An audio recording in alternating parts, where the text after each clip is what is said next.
بابایشان من یک نفر مخلصی همیشگی شما هستم از وحدت، به من مشورت دهید.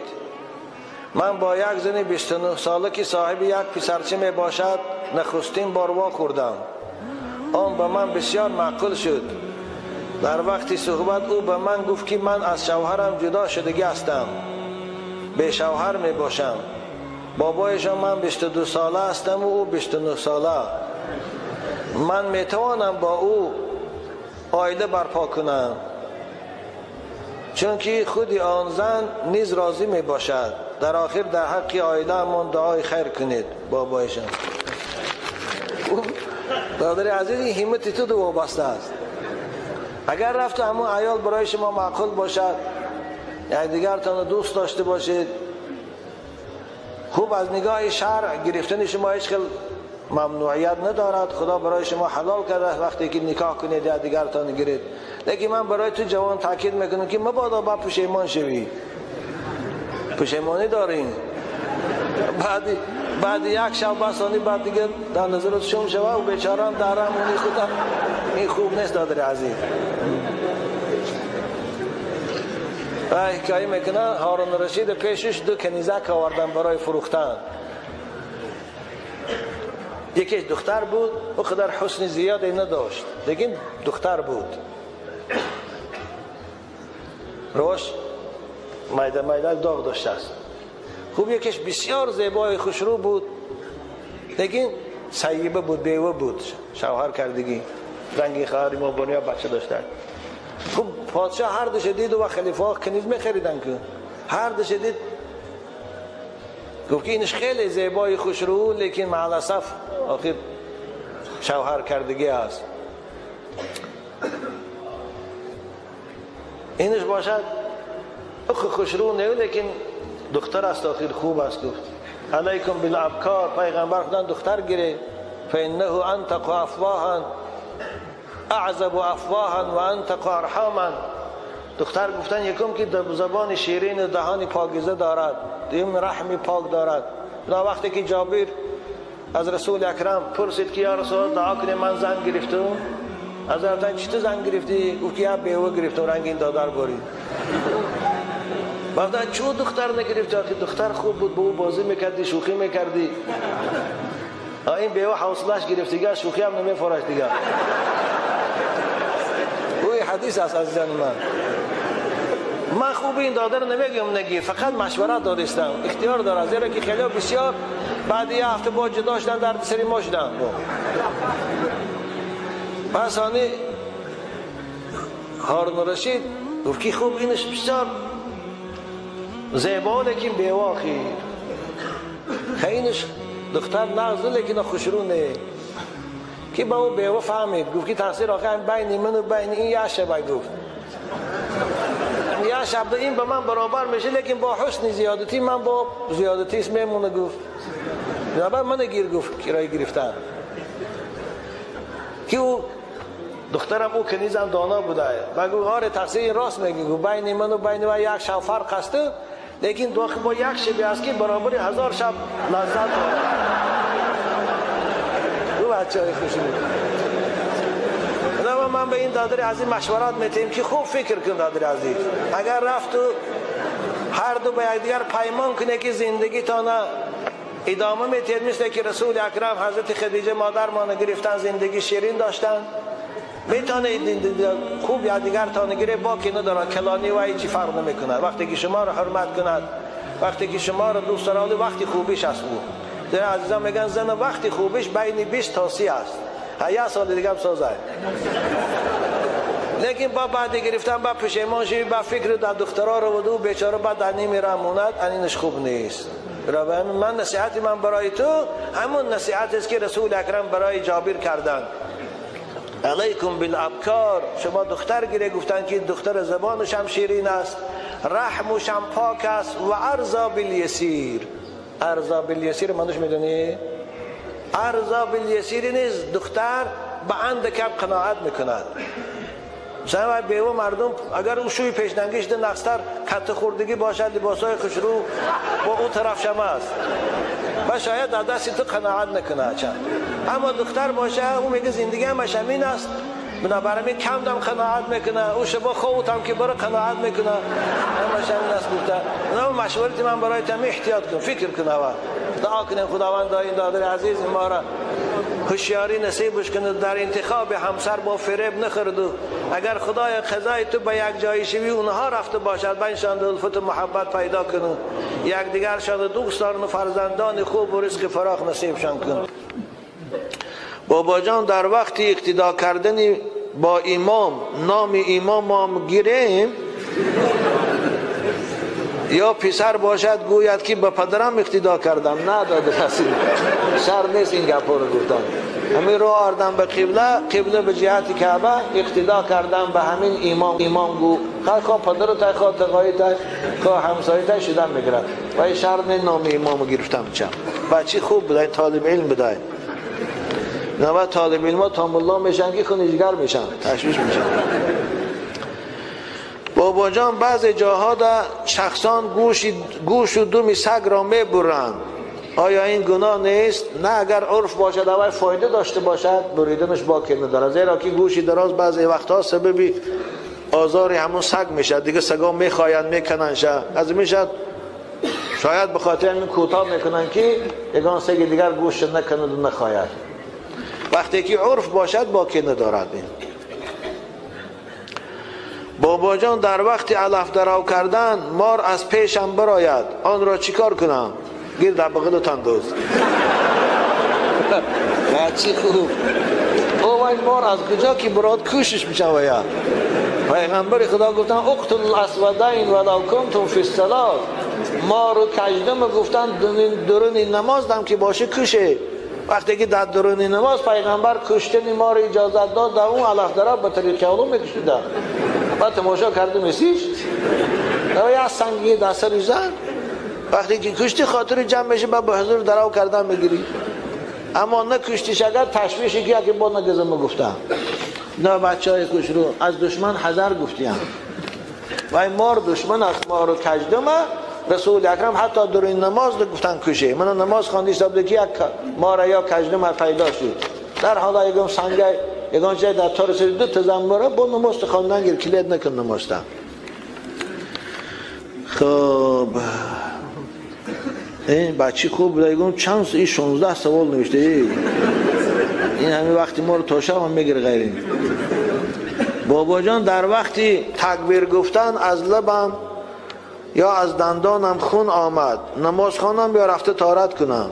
البته رو طهارت کنم چون خون که بانواد طهارت میشه کنه با او دیگه نماز رو طهارت کن، اما تکبیر گفتگی میشه بعد یا نماز تخوان. بابا جان بالای گوسفند سوار شوه مثل خر و اسب درست ای؟ چی خوب بوده این نه؟ بچی ناز نه درست نیست نمیشم. هر چیز برای سواری هست. خداوند برای سواری اسب و اشتر و خوب خر برآورده است، بلند کوتاس برآورده است، اما این بوز و گوسفند برای سواری نیست، گاو و برزگاو برای سواری نیست. حالا یک زمانهای قدیم یک آدم برزگاو سوار شده بوده است، میگه خداوند برزگاو به زبان حال این حدیث صحیح است، به زبان در آور روش کردم به سوی صحابی گفت که ای انی لم اخلق من خدا برای سواری نآفریدم، من برای جفت کردن هستم نه برای سوار شدن. از همین سبب اینها رو سوار شدنشان خوب نیست. نمیچن هر مخلوق خداوند برای یک چیزی آفریده است، یک خدمتی میکنه. دو ریشه درخت به زیر حاجت خانه رفته باشد میوهش حلال است یا نه؟ آره حلال است. ریشه درخت چون به حاجت خانه رفته است یا که از حاجت خانه پیشاب نجاستش آبش میبرد میره درونی پالیز ده پمیدار بادرینگ ده، همون حاصلش درست است یا نه؟ درست است. او هیچ کراهت نداره. که خان گفتن بابا نیتی غسل را نخوانده به همراهی زن آبازی کنی درست است یا نه؟ آره درست است. چون همین یه جایی که قضیه زنت آبازی کنی حمام در آمدی هوا خودش نیت حسابه. نیتی غسلی که من در کتاب ها است و فرض عین چارگوی خواندن شرط نیست. میچم نوایت ان اغتسل غسلا من الجنابه رفعا والحدث است. این اولش که این هیچ که نمیدونه، هم الله هم درست خواندش نمیتونه. اینا آخه همین دوری حمام با نیتی آبازی میخیزی سحری که همیشه من جنوب شدم همسرم که علاقه جنسی کنم که از ما بازی کنم از جنابت پا همین خودش نیت میشم کمپیر قید درا پشتکات وای مال تو پشتای وای ما در سر تو آبریز آمدن گیر ها بچی خوش رو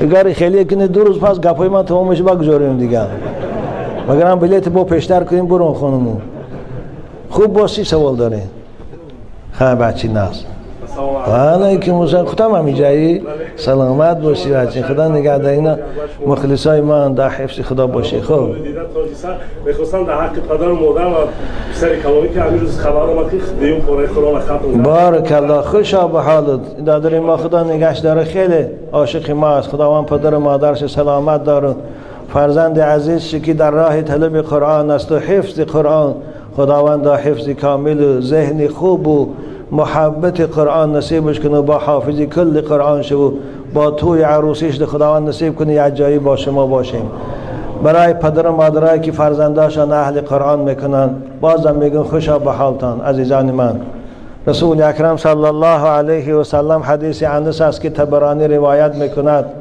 یقال لقارئ القرآن روز قیامت که مژده خداوند حافظای قرآن کسانی که قرآن حفظ کردن و اذیت کردن میفرمود است که دست پدر و مادر گیر جنت بیا دروازه جنت می درآمدیان براق سوار می شوند خودش و پدر و مادرش حدیث طبرانی است در کتاب تربیت الاولاد محمد قاسمی ترجمه آورده است سوار براق که میشدن خداوند چی میگفته یقال لقارئ القرآن این حدیث امام مسلم هم است اقرأ ورتل وارتقی فإن منزلك عند آخر آیه تقرأها ببینید چی مکافات است ای بنده من قرآن اکن آغاز کن خواندنش شروع کن باز هم با آرامیش با تجوید ملایم خوان ورتل منوش همین ورتقی برآمدن گیر براق شاید این فایزه که ما شب آمدیم 250 کیلومتر در 1 ساعت او براق الهی ساختگی برای بندگان شاید در 1 ساعت 2,500 کیلومتر میپره شاید 250,000 کیلومتر میره تیز رفتاریش یک سوار شو برآمدن گیر فإن منزلك عند آخر آیه تقرأها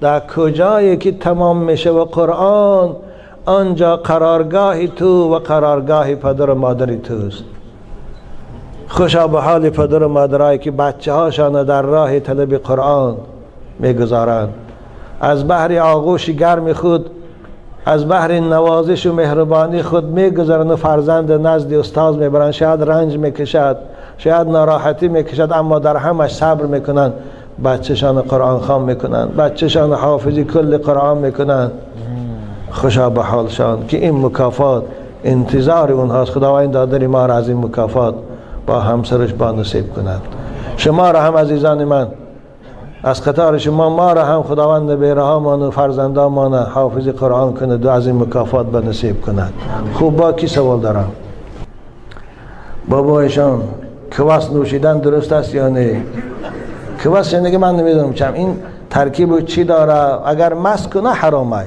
اگر مست نکنه برای سلقینی باشه خوش این از آدمایی که میخورن عبیا پرسه بچم مولای مسجد آدم کم کم اگر خورم یارو پرسه بیا میدونم من نخوردم ای بچگیم تا امروز نه نیمنات چه خوردم نه این چه خوردم نه وایشه نمیدونم بچم بازم میگم حکم شرع همین است اگر مست کنه کل مسکرین خمرون قلیله و کثیره حرام هر چیزی که مست کنه حرام است خب کمش قضایی لیکن مست نکنه با کی نداره بچم بابایشان برادری که نماز میخواند با دخترش با محرم سخن میکند حکم آنها از نظر اسلام چی؟ برادری که نماز میخواند با دخترای نامحرم صحبت میکنه خوب صحبت اگر رفت و برای حوث و برای چشم چرانی و برای شهوت نباشه برای کار باشه مثلا من شما دکان در بازار دکان داره زنها و دخترها میبیان سودا میکنن، قطیتان گفتگو میکنه، خرید و فروش ده، این باکی نداره. اما صحبتش به هوس باشه، صحبتش به نگاه با شهوت باشه، صحبتش به خاطر آن باشه که رو در دام خودت غلطانی و فریبش کنی، قولش کنی، به قول ختم کنی، این صورت حرام است این صحبت. زیرا عزیزان میگن تکونو نظرتون ثم خطرتون ثم خلوتون ثم خطیئتون. همین همه سرچشمه زنا از همین نگاه و گفتگو پیدا میشه. وقتی که تو نگاهش کردی به هوس به شهوت، در دلت الکایده فکری وای پیدا میشه، وای کی برفت سودا کردی هوش دقفای اوی است، چیکار کنم؟ پگه تلفنش یاوم، پگه در کدام اسگاوی قتیش یاوم باید بار دیگه واخرم. همین نقشه کشیده میستی، این خطره میگن، نقشه دل، در دل این خیرها گذاشته میگرن. خوب بعد این چی میشه؟ با ثم خطبتون، بعد تلفنش که یافتی تلفنش میکنی، جای واخری رو بعد تعیین میکنی، بعد قدم زده میری روتسیا میشه. ثم خطیئتون، بعد پیش که رفتی بعد میشه چی؟ خجالت شرمندگی، دست به دست زیارت کنی گناه، آغوشش کنی گناه، بوسش کنی گناه، خوب باز دیگر کار کنی با از او گناهی وزنین تر. بنابراین یک حدیث ده، یک روایت عزیزا میگن من حفظ نفسه هذه الاربعه فقد احرز دینه. هر کسی که خودش از این 4 چیز، از نگاه با شهوت، از فکر کردن درباره زنی نامحرم،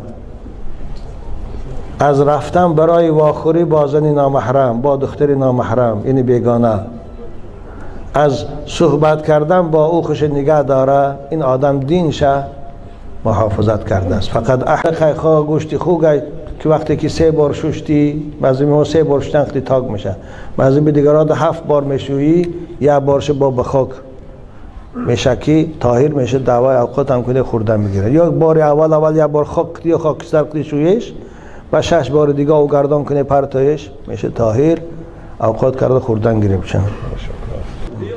خب در یک موعظه همین شما گفته که انا مولهایی که آدمای کتابی میکشن خورده میشوه، یا بار دیگه میخواستم که 10 بارش 10 بارم که خواهی هم گپی من همینه که اهل کتاب طعامش حلاله بچم، گوشت گوسفندش، گوشت گاوش، گوشت مرغش حلاله بچم. شما میگن که همین مگزینا رو در نظر خوب فرق نداره. من گفتم من کاری من نیست کدام مگزین نه، من چیزی که خدا گفته علما ده هوی میگم که و طعام الذین اوتوا الکتاب حل لکم. اگه این مگزینای شما بودگی ای کدام نوع کتابی هست تو این خود جستجو کیو.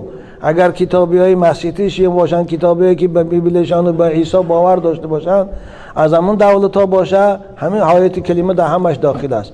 لیکن این گوشتایی که در مگزین ها هست از کافرای باشه که اونا نه به بیبل ایمان دارن نه به عیسی، مثل من هندوستان و مثل یپانی و خیتای سرا حرام است بشم.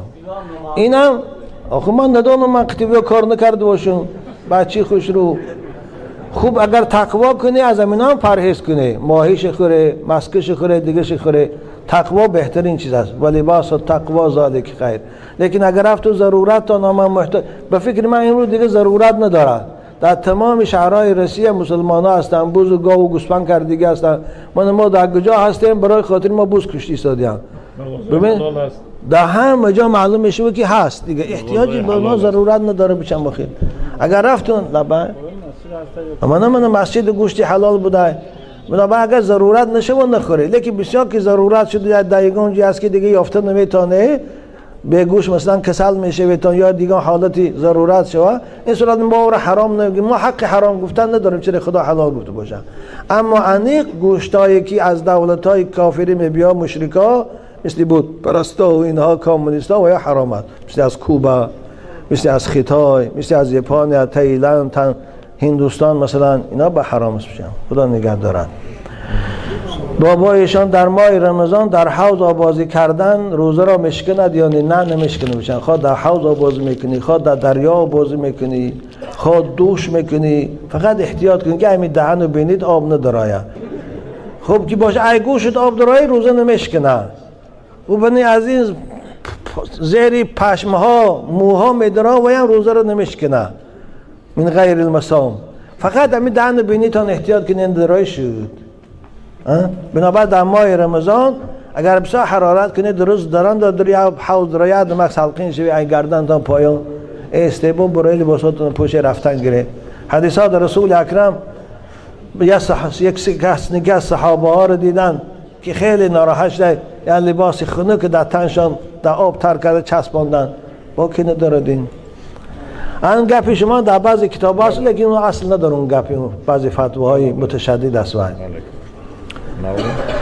بابایشان من 4 سال باز زکات میدهم. خوشا به حالت، خداوند مال تو ثروت زاید کند و قربانی میکنم. اما سال گذشته به پدر و مادرم 2 گوسفند را از نام خودتان قربانی کنید گفتم. آن قربانی که پدرم و مادرم کردن از سر من خلاص می شود. اگر شما در اینجا خانه در نداشته باشه، در اونجا باشه، اگر قطی پدرتان یا اینجا دسته شما در اینجا هسته، اینجا خانه در داره نداره، فقط خودتان تنها هسته باشه. هم پدر و مادر همجا کرده شما از ما حساب میشه میشن. هم فرستاده شما خدا خواهیم هم اهل عائله در یک گوسفند شریک میشه و در مو خاندان 10 نفر هم باشن، بچه و کلینا صحابه رسول یعنی یک گوسفند میکشن از همش حساب میشید. در فقه سنت این هست کتاب ذبایح نگاه کنیدان داملا حضرت داملا خوجین ما عروس است. وقتی که ما نماز میخونیم او التماس میکند که برای او هم دعا کنیم. آیا این ممکن است؟ آره ممکن است. از در حقشان دعا کنیم. خدا اگر می صاحبی خوجین ما را نگه دار، عمری درازش ده، فرزنداش اهل توفیق کن، هدایتش کن. این از همون مهم دعا کنه که خدایا هدایتش کن، به اسلام مشرفش کن، کارش کارش ده برکت، از آفتا نگهش دار. این دعاها رو در حقش کنه بشم. بابایشان یک کس به شما نیکی کرد در عوضش نیکی کنی. هل جزاء الاحسان الا الاحسان. وقتی که شما رو دوست می‌داره، شما رو یاردم میکنه، از شما التماس دعا میکنه، دعاتان در حق وی دریغ نداری بچم. بابایشان من یک سوال دارم. من در شب خوابم 3 مرتبه خانه خدا را زیارت کردم. جوابش چی میشه؟ خیلی خواب خوش دیدی جوانی خوب. خوشا به حالت. در خواب زیارت کردن خانه کعبه، زیارت کردن قرآن، زیارت کردن پیغمبر خدا، زیارت کردن علماها، دوستای خدا، این نشانه سعادت است. بازم میگن خوشا به حالت، انشاءالله آینده خوبی داری جوانی خوب. لیکن تاکید کن با شیطان فریب بود نکن و یکم کارهای حرام دروی. بابایشان در حق پدر و مادرم دعای خیر کنید. خداوند پدر و مادرتان نگه دارد که مثل شما بار این فرزند خوب و تربیت کردین، سلامتشان دارید. شما را خدا نگه داره که آینده بچه هاتان شما را به خوبی یاد کنند، در حقتان دعا کنند. ایشان نورالدین جان خداوند شما را و اهل بیت شما را از جمیع بلاها و آفاتان نگه دارد. در حق من و همسر من که چند وقت است بیمار است دعا کنید. خداوند شما رو، خاندانتان و ینگای عزیزان خدا شفای کامل تید. این قسم در حق پدر و مادرشان التماس دعا کردین. خداوند اکن میگم شما مولم بر وقت های حرز دینه. لیکن اگر برای کار باشه، مثلا بغلطیر تان است یا خوجین تان است یا خریدار است یا همسایه است، از درستی احوال پرسیم کیف سسید میگه با که ندارم. بابایشان مرد خواب دید که زن خود را طلاق داد و این خواب را به مادرش گفت. زنش از خانهش رفت. بعد از 1 ماه باز زندگی دارد. درست کرده زندگی کنه، طلاق نمیشه میشوید. در خواب آدم هر کاری هم که کنه، اگرچه بعدی بیدار شد خواب به یک کس نقلم کنه، طلاق نمیشه بشم. رفع القلم عن 3 رسول اکرم میگه از 3 کس قلم تکلیف برداشته شده است. یکی از شخصی که خواب است، در خوابش مثلا کلمه کفر هم که گوید، در خوابش یک بت سجده هم که کند کافر نمیشه، در خوابش زنش مثلا طلاق هم که کنه طلاق واقع، در خوابش من شیطان میفریبش میگه از زن که زنا میکنه، این زنا حساب نمیشه. این خدا برای من مؤاخذه نمیکنه. بچم هیقش برای پگاهی مونه بچم السلام علیکم بابایشان، کدوم شما را در این شهر سنت پتربورگ خیر مقدم می نماییم. بعد سوال دارم، شخصانی که پولهایشان در بانکند یا اینکه در کسی قرض دادن چگونه باید زکات دهند؟ در بانک بودگان حتما زکاتش هر سال میتیند، یعنی که بانک و کی که خواهی میگیری و رنگ دایه خزینه بجاش میکنید، خزینه در اختیار خودت از کی که خواهی میگیری و بنا هر سال زکاتش میدی. اما کسانی که قرض داده، همون آدم قرض دادگی تان اگر بای باشه، کی که روی پول تان طلب کنید دادن قدرتش باشه و هم هر سال زکاتش میدی. اما یک آدم داده که قرضدار است یا کمبغل است یا که دار دو آدمی به عقیده است و به خوف از ترس مردن نداره، نمیتید. این صورت زکاتش نمیتید تا که پول تانو نگیره، زکاتش نمیتید. وقتی که گرفته خواه 2 سال پس، خواه 3 سال پس، اما 1 سال آخرش میتید، خلاص با. حکم کسانی که در رمضان و یا در پیش علماها نماز میخوانند و از نظر دین مبین اسلام چیست؟ در آخر در حق بیماران و به فرزندان دعا کنید. خدا همتان عزیزان من شفات دید و نگهبان شد و مهاجرا را. خوب این فرق، این منافق میگم چند وقتی که در پیش علما نماز میخوانند در جای خلوت نماز نمیخوانند و این منافق میگن. خدا منافقا رو دوست نمیداره، خدا منافقا رو سخت عذاب میکنه. باید بنده خدا باشه، باید برای خدا عبادت کرد. خدا همیشه همراه ما و شماست در کجایی که نباشیم. این یک دویمی که اینها ریاکار حساب میشن، پیش مردم نماز میخوانن، جای خلوت نماز نمیخوانن. خدا این تو نماز ریاکاره رو در روشان میزند. نماز ریاکاره رو خدا قبول نمیکند عزیزان من. بنابر کسانی که اگر همین اخلاق داشته باشند هوشیار شوند که اونا سخت فریب میخورند. اونا با یک ذات روپرو شده ایستادند که وی شوخی رو نمی بردارد. ادبگاه محبت ناز شوخی بر نمی دارد. بنابر روز قیامت ریاکارا که میخستیند در پیشگاه خدا، پیش ملاها و پیش مردم نماز بخون، جای خلوت نه. پیشگاه خدا میرفتیند، خداوند سیاست خودی میگفتند برو ثواب نماز از همون کسی گیر که در پیشش به خاطر خرسندیش نماز خواندی. یا الله، خدا پناهی وقتی که از خدا این تو جواب میشنویم. نبا هوشیار شوی بچم. نماز 4 رکعت است یا 2 رکعت است، مشکلی نداره.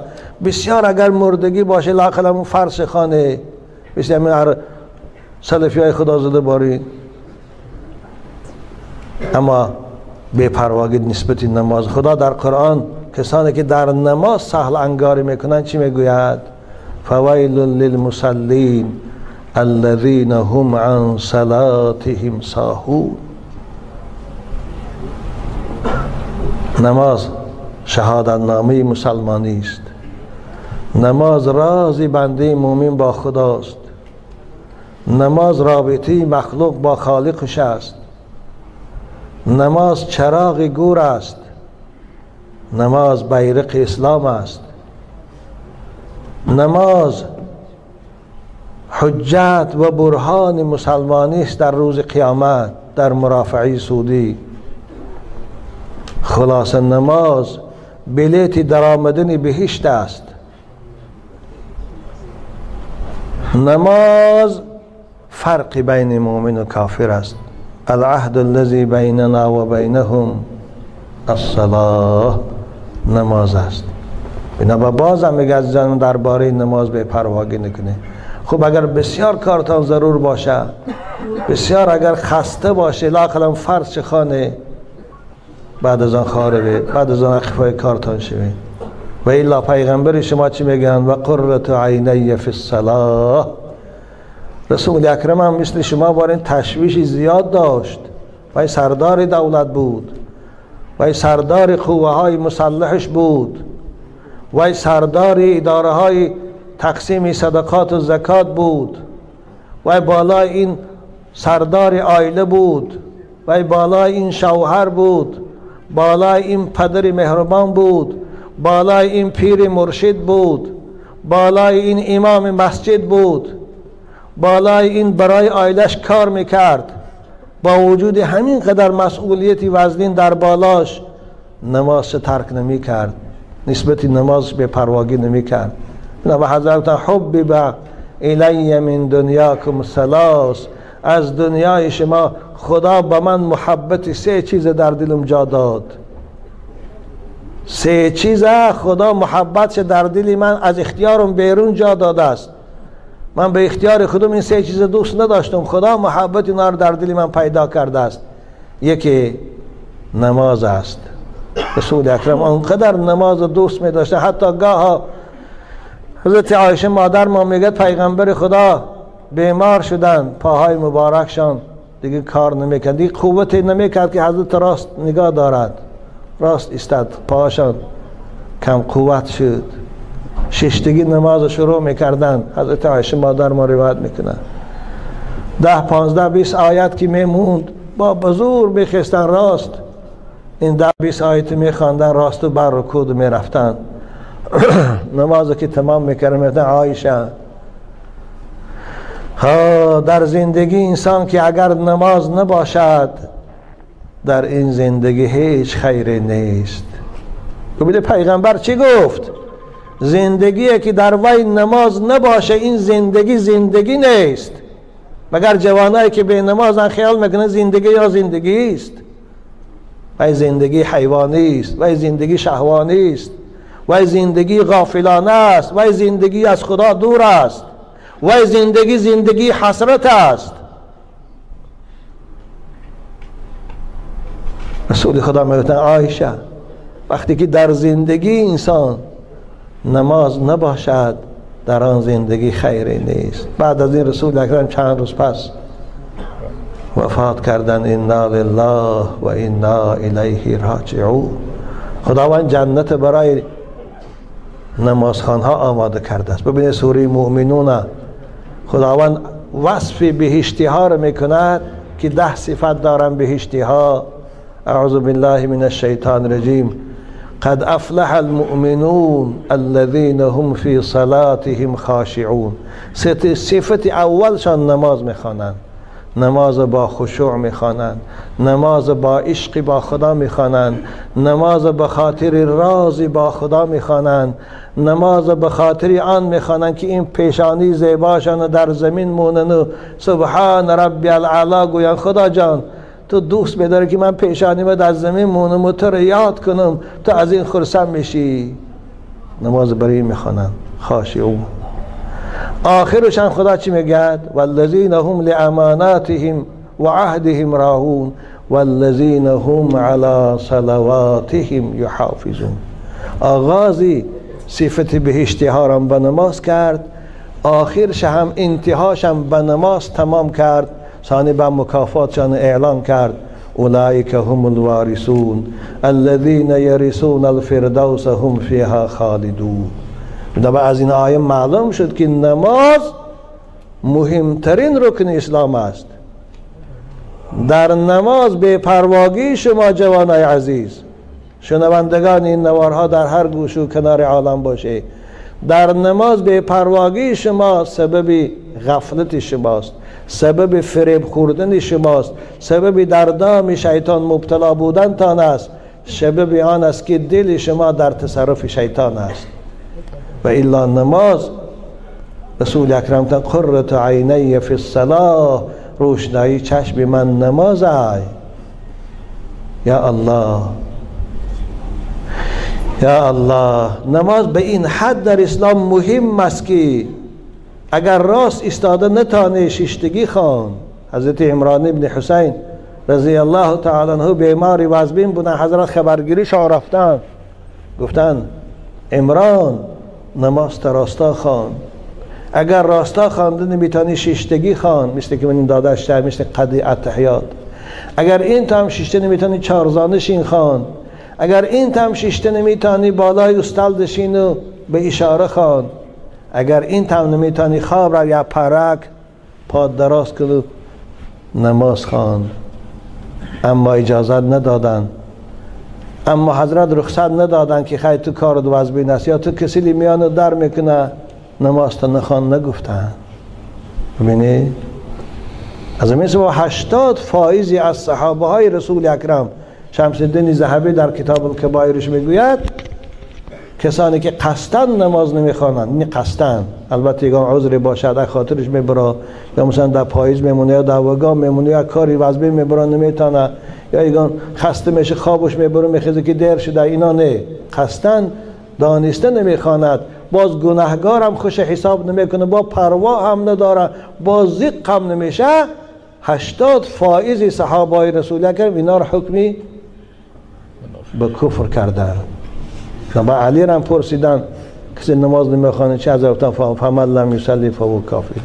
ابن مسعود هم پرسیدن حضرت فمن لم یصلی فهو کافر. یا الله. ابن عباس هم پرسیدن حضرت همین سخن گفتن. بنا با بچهای خوشرو بازم میگم نسبت نماز، الله در جوانی نماز لذت دارد، در جوانی طاعت خدا لذت دارد. گفتی عبدالرحمن جامی در جوانی سعی کن گر به خلل خواهی عمل، در جوانی حرکت کن، در جوانی سعی کن گر به خلل خواهی عمل، میوه به نقصان بود چون از درختی نوبر است. درختی نوبر میوه های کلان کلانی به عیب خوشرو میتیه، بازار در نرخش 10 سوم 15 سوم 20 سوم است. درختی که سالش رفت 10 ساله و 15 ساله شد مثل موسفید 70 و 60 ساله بارین، میوهش هم پوچوله است و میدک است و کرم خورده است، بازار بری یا 1 سوم میگیرش یا 2 سوم. طاعت جوانی مثل ان همون درخت نوبر میوهش است، خریدارش بسیار است. طاعت وقت پیری مثل همون درخت پیر است که میوهش قیمت ندارد. خوب به شرطی که با به پیری رسیم. عزیزان من الان این دادره که حالی گفتن شهید شد که میدونه چند ساله است، اگر جوان باشه چی حسرتی است. لیکن نمازخوان باشه انشاءالله شهید است، شهید خدا مقام بلند در جنت میتید. خدا پدر و مادر شد، همسر داشته باشد، همسر و برادر داشته، صبری جمیل تید. به پیری رسیدن گمان است. حضرت مولوی ما و شما رو میگوید مگو ای تشنه فردا آب نوشم، به پیری در رهی طاعت بکوشم، به بوی پیری چندین نوجوانی، برفتم به طاعت از این دار فانی. مبادایی که به طاعت بمیری، ز نخل باغ عمرت بر نگیری. به فرض گر رسی در پیری ای یار، قدی پیران ندارد طاقتی بار. بنابرای بچه عزیز نماز شام هم مکن نزدیک شده، انشاءالله این مکتوبایی که اینجا جمع کرده دست ملا طاهر میتیم اینجا میسته. با فقط نماز است من همراه شما هستم، با 10-15 دقیقه صحبت میکنم. این مکتوباتان جواب با یگان مکتوب دیگه هم داشته باشه بیاری دادن گیره. خب چند کشه دانم میگم کنوش که ندانم با داملای خدا نمیجه هسته با میابا میتینتم. و همین صحبت امروزی خدا به پایان میرسانم. از روزی که مسجد بسته شده بود این تو صحبت طولانی اکنون کردم، دیگر صحبت طولانی نداشتم. خداوند همه شما را نگه دارد. این انبوه زیاده که به خاطر شنیدن سخن حق آمده، شاید بعضی شما را جای کاراتان خیلی دور بودگیست، مسافه های طولانی را طی کرده آمده. شاید بعضی شما الان حالا گرسنه است، غذا نخورده آمده. خداوند این محبت تان ده اجر و پاداش دید. خداوند این قدم های زندگی تان ده خب ثواب در آخرت نصیب کند و در این دنیا تن صحتی و خاطر جمعیت. خداوند رزقاتان فراخ کند و بار دیگر دعا میکنم هر مقصودی که داشته باشه خدا رسانتان. آمین یا رب العالمین. در حق ملا طاهرم، در حق حاج عبدالقادرم، در حق دیان بیگم، در حق عبدالستار خیش ما که انشاءالله با من مسابقه بوده سری بچهش خطی با میرفتین و اینا که سبب آمدن ما اینجا شدن، تشویش ما در گردن این هاست. و همه کسانی که دیروز در وغزل در واخری ما برآمده محل صحب من نتانستم با شما واخری کنم، شما آزار یافته، از همتان عذرخواهی میکنم، معذرت میخوام. خداوند همتان نگه داره، خصوصا اینا رو پروردگار خیخواه گوشتی خوگای که وقتی که 3 بار شوشتی بعضی میگن 3 بار شوشتن خیلی تاک میشه، بعضی به دیگران 7 بار میشویی یا بارش با بخاک میشه که طاهر میشه، دعوای اوقات هم کنه خوردن میگیره. یا بار اول یا بار خاک یا خاکستر کنی شویش و 6 بار دیگه او گردان کنه پرتایش میشه طاهر، اوقات کرده خوردن گیره بشن. خب در یا موعظه همین شما گفته که انا مولهایی که آدمای کتابی میکشن خوردن میشه یا بردیه میخواستم که دهمی بارش 10 بارم که خواهی هم گپی من همینه که اهل کتاب طعامش حلاله بچم، گوشت گوسفندش، گوشت گاوش، گوشت مرغش حلاله بچم. شما میگن که این مگزینو همین مگزینو رو در نظر خوب فرق نداره. من گفتم من کاری من نیست کدام مگزین ای، من چیزی که خدا گفته علما ده هوی میگم که و طعام الذین اوتوا الکتاب حل لكم. اگه این مگزینای شما بودگی ای کدام نوع کتابی هست تو این خود جستجو کیو. اگر کتابی های مسیحیش باشن، کتابی هایی که به بیبلشان و به عیسی باور داشته باشن، از همون دولت ها باشه همین آیت کلمه در همش داخل است. لیکن این گوشتایی که در مگزین ها هست از کافرای باشه که اونا نه به بیبل ایمان دارن نه به عیسی، مثل من هندوستان و مثل یپانی و خیتای سرا حرام است بشم. اینم آخه من ندانم، من کتابی کار نکرده باشم بچی خوش رو خوب اگر تقوا کنی از اینا هم پرهیز کنی، ماهیش خوره، مسکش خوره، دیگه خوره، تقوا بهترین چیز است. و لباس تقوا ذالک خیر. لیکن اگر رفت تو ضرورت تا نام محتاج، به فکر من امروز دیگه ضرورت نداره. در تمام شهرهای روسیه مسلمان ها هستن، بوز و گاو و گوسفند کردگی هستن. ما در کجا هستیم برای خاطر ما بوز کشتی سادیم. ببین در همه جا معلوم میشه که هست دیگه، احتیاجی به ما ضرورت نداره بچم بخیر. اگر رفتون لبا من مسجد گوشتی حلال بوده بنابراین اگر ضرورت نشه و نخوره، لیکن بسیار که ضرورت شده دایگان جی است که دیگه یافته نمیتونه به گوش مثلا کسل میشه بتون یا دیگه حالتی ضرورت شوه، این صورت ما را حرام نمیگیم، ما حق حرام گفتن نداریم چرا خدا حلال گفته باشه.